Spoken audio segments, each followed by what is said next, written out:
Hello and welcome back to my channel, Pennies and Salt. Today I'm going to share with you a super simple biscuit recipe. So I'm not a chef, I am not a baker, I'm just a mama with a lot of mouths to feed. And this recipe does that, and it does it very quickly, and it does it pretty foolproof. So hang tight and I'll show you how to make them.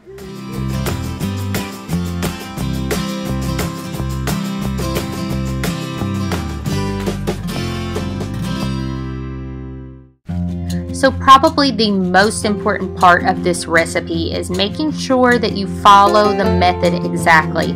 Biscuits are very finicky things to bake, and so I am using my KitchenAid mixer for this recipe.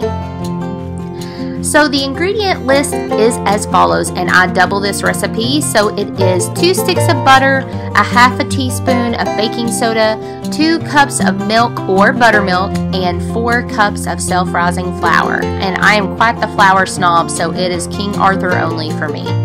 Here I'm just rubbing down my cast iron skillet with some more butter and setting my oven at 450 degrees to preheat.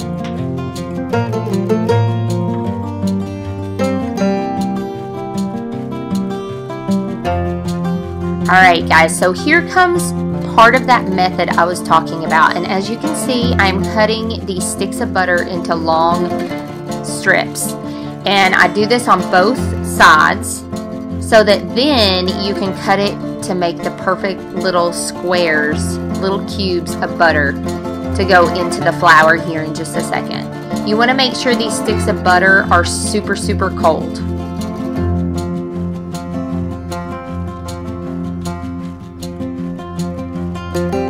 So the next thing is I am starting to load up my KitchenAid mixer. So I'm putting in my 4 cups of self-rising flour, and normally you would put in your baking soda at this point, that half teaspoon of baking soda, but I actually forgot and I had to end up adding it later. Thankfully it didn't mess up my biscuits, but it can. So you want to put in your half a teaspoon of baking soda before the butter goes in.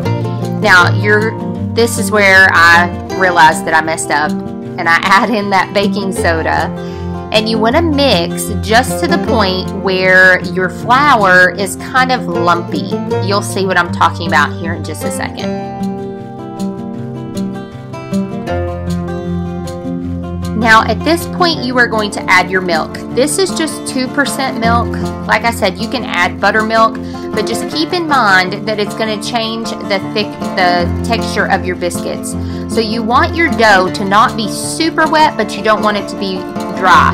So this, you can see I needed to add just a tiny bit more of flour to make it a little more sticky. You don't want it real goopy and runny. So see how sticky this is? This is the perfect consistency for your biscuit dough. And yes, it is really sticky, but you'll see you spread just a little bit of flour out on the counter and then sprinkle a little bit of flour on top when you get ready to press out your dough to make your biscuits. Here we go. I'm sprinkling my flour, and here comes the dough. Just a little bit more flour, and then start pressing out your dough. Now you can use a rolling pin if you want. There's really no need for it. And then you want to cut your biscuits. Try to cut as many as you can, because the more that you handle this dough, the less it's going to be nice fluffy biscuits. That's the key to good biscuits, is the least you can handle the dough, the better.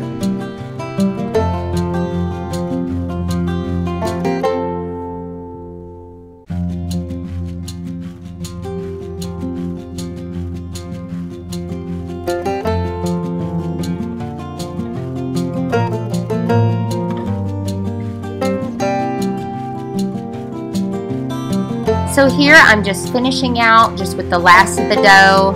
Like I said, the more you handle it, the less fluffy it's going to be. But, you know, you got to use that dough.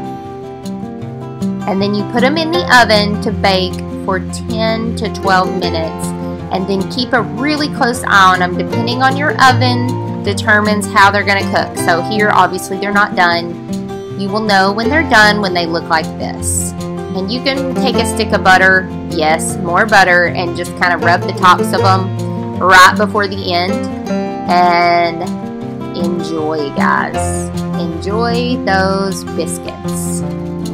I hope you enjoyed this video. I would love for you to subscribe and press that like button because it really does help me out. Thanks so much, guys, and have a blessed day.